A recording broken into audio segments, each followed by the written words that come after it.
So technically I'm Janet Yellen here. Yeah, Oh, exactly. that's really great. Yeah. That's pretty exciting.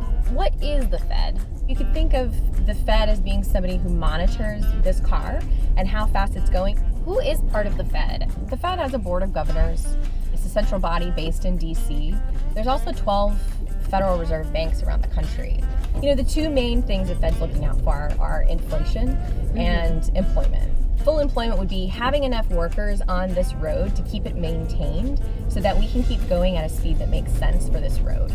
The second primary goal of the Fed is to maintain price stability. If you think of inflation as a measure of price stability, we have, say, like speed limit signs on the road that tell us how fast we can go, or how, if we're on the highway, say how slow we could go.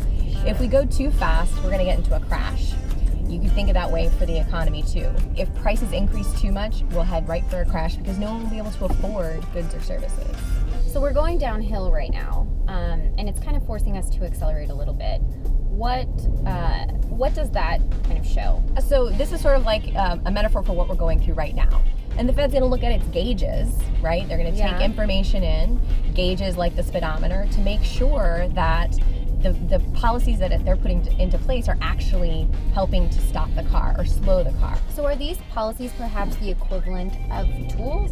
The Fed really, it has the gas pedal and it has the brake pedal, right? Those are the primary tools. The gas tank is one of those things where you could kind of look at it as the monetary supply. When you increase reserve requirements for banks, that takes money out of the money supply because the banks have to hold on to more cash and they can't lend out as much to help businesses and individuals buy new things or invest in their products, right? When the gas tank is full, the more you push on the accelerator, the more gas you're going to take out. It's like taking money supply stores from this car, from the Fed stores, and putting it out into the engine to sort of, expand the economy, make it go faster. Later on, maybe the Fed has used all its tools up, it's used the money supply, and it's going to have to park for a bit and go to a gas station and fill up the tank.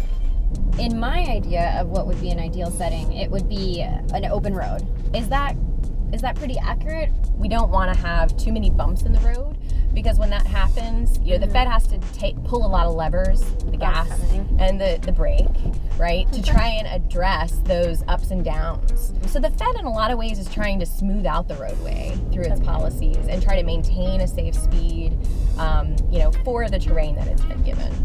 We covered a lot of bases. Yeah.